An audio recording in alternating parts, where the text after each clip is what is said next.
Vamos a platicar sobre la importancia del monitoreo de glucosa en pacientes con diabetes.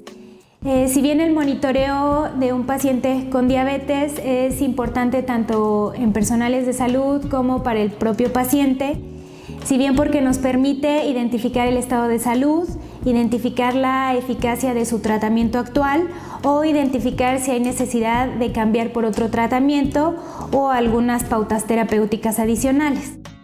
Existe el monitoreo capilar de glucosa en la sangre, que es un método sencillo, económico y muy práctico para el paciente. Nos ayuda a que de manera cotidiana, en casa, día a día, pueda tener un control de manera personal.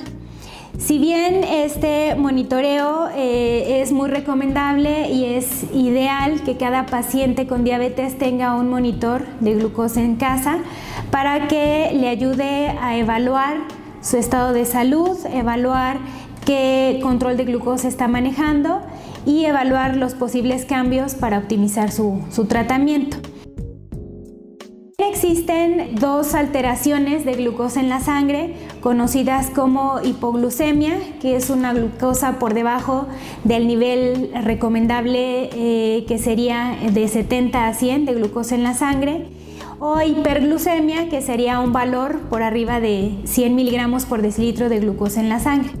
Estas dos se conocen como alteraciones o complicaciones agudas de diabetes y tienen diferentes signos o síntomas, que es importante que el paciente los conozca para tomar las medidas correctivas inmediatas y mantener un control estable de su glucosa en la sangre. Si bien en relación a la hipoglucemia, los síntomas más comunes se presentan como dolores de cabeza, sudoración, escalofríos, pérdida de conciencia, pérdida de concentración. En algunos casos pueden sufrir desmayo, alguna convulsión. Son signos o síntomas muy comunes en una hipoglucemia. ¿Qué hay que hacer en estos casos? Pues se recomienda de inicio monitorear la glucosa para identificar que efectivamente se trate de una hipoglucemia, y la medida correctiva sería tomar algún alimento que me aporte azúcar, como serían o jugos de fruta o algún dulce o algunas pastillas de glucosa, que también las podemos encontrar en las diferentes farmacias. Me da un aporte de azúcar suficiente para elevar nuevamente el valor al adecuado, que sería entre 70 a 100. Si bien otra recomendación sería cuando el paciente sufre desmayo o alguna pérdida de conciencia o alguna convulsión, evitar poner alimentos en la boca, mejor tomar lo que son los jugos si es que tiene oportunidad para tragar. Existen lo que son glucagón, que si bien es un medicamento que lo podemos utilizar cuando el paciente perdió la conciencia para nuevamente recuperar el volumen estable en la sangre. Y pues inmediatamente también hablar al médico o acudir a algún centro de salud. Si bien cuáles son las causas de una hipoglucemia, que por algún error hayamos aplicado más insulina de la recomendable o hayamos tomado una dosis más alta de hipoglucemiantes orales, o que no hayamos consumido la cantidad suficiente de energía, o que hayamos hecho mucha actividad física, o inclusive que nos hayamos saltado alguna comida o hayamos dejado pasar mucho tiempo entre una comida y otra. Ahora, por el otro lado, se encuentra lo que es la hiperglucemia, que es el valor elevado de azúcar en la sangre.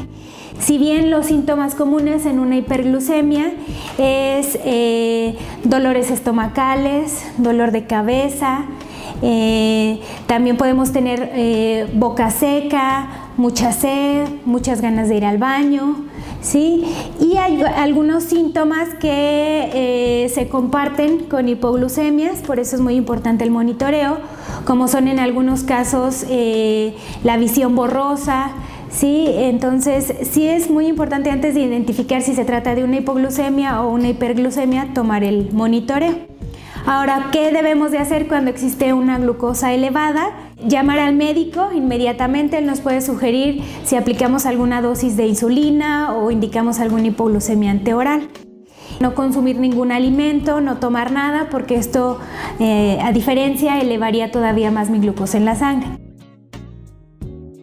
Las causas principales de una glucosa elevada, de una hiperglucemia, son principalmente que el paciente no haya administrado la dosis precisa del medicamento, como menos cantidad de hipoglucemiantes o que se nos haya olvidado tomar el medicamento, o en cuanto al tratamiento de insulina, que no hayamos aplicado las unidades precisas, que hayamos aplicado menos cantidad, o inclusive que en días de enfermedad, esto es muy importante, todo paciente con diabetes, en días de enfermedad me refiero a una fiebre, a una gripa, a alguna tos, fisiológicamente el organismo en respuesta eleva los niveles de glucosa en la sangre. Otra causa sería una comida muy abundante o en alto contenido de azúcar, o tomar bebidas muy altas en contenido de energía, elevan la glucosa en la sangre también. Y un aspecto muy importante que a veces no lo tomamos en cuenta es el estrés emocional o la tensión emocional. En ocasiones, cuando tenemos algún nivel de estrés personal o por trabajo, es importante tomar el monitoreo de glucosa, porque esto también tiende a elevar la glucosa en la sangre. La frecuencia del automonitoreo varía dependiendo del paciente, del tipo de diabetes o del tipo de tratamiento empleado. Si bien en pacientes con diabetes tipo 1, el automonitoreo debe de ser más constante. Hablamos de un monitoreo intensivo que se lleva a cabo nuevamente cuando existen días de enfermedad, porque tiende a alterar la glucosa en la sangre, cuando apenas acaban de hacer un ajuste en el tratamiento médico. El tratamiento intensivo se refiere a que el monitoreo va de 2 a 3 veces al día, estarnos monitoreando la glucosa, y se monitorea antes, después de las comidas, antes de dormir. En la madrugada llamamos un automonitoreo nocturno, que sería a las 3 de la madrugada. O cuando va a hacer actividad física, sería recomendable monitorearse antes de la actividad. El tratamiento mínimo sería de 1 o 2 veces al día, y sería tomar una glucosa antes, después de la comida, y sin dejar a un lado la glucosa de las 3 de la mañana. Esto es muy importante, sobre todo en niños, porque durante el periodo de la noche es cuando tiende a alterarse un poco más la glucosa, sobre todo porque a esta edad hay una liberación de la hormona del crecimiento, y esta hormona tiende a alterar fisiológicamente la glucosa en sangre. Por lo tanto, es importante que en niños se monitoree esta glucosa a las 3 de la madrugada. Ahora bien, en lo que es el embarazo, cuando existe lo que es la diabetes gestacional, que es el diagnóstico de diabetes únicamente durante el periodo del embarazo, el monitoreo de glucosa se recomienda que sea antes y después de las comidas, pre y postprandial, ¿sí? Si bien cuando existe ya la diabetes y hay un embarazo, debe de ser más frecuente el monitoreo antes, después de las comidas, y también es importante tomar el monitoreo en la madrugada. En promedio lo manejamos a las 3 de la mañana. En pacientes con diabetes tipo 2, el automonitoreo, la frecuencia varía dependiendo del tratamiento. Si llevamos un tratamiento de dieta, de plan de alimentación, lo recomendable es tomar un monitoreo postprandial después de las comidas, sobre todo porque después de un tiempo de comida es el pico más alto que alcanzamos de azúcar en la sangre, y es importante evaluar qué tanto elevan los alimentos esta glucosa en la sangre. Por esto es importante que después de cada comida tomemos el valor de glucosa.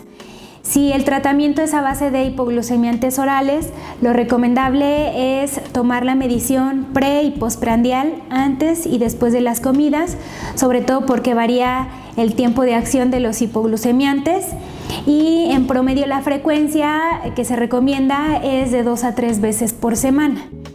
Cuando utilizan el tratamiento de insulina, de igualmente por los diferentes tiempos de acción de las insulinas, está la insulina de acción rápida, acción intermedia, acción prolongada. Por lo tanto, es recomendable en promedio la frecuencia de monitoreo de 1 a 2 veces al día, ¿sí? O cuando hay síntomas o signos de hipoglucemia, o en estos días de enfermedad, se recomienda que sea un poquito más frecuente el automonitoreo, más de 2 veces al día. Y Pues si el paciente de alguna forma está estable, ya adecuamos su tratamiento médico, ya se conoce, ya identificas los signos, síntomas, ya disminuye un poquito más la frecuencia del monitoreo.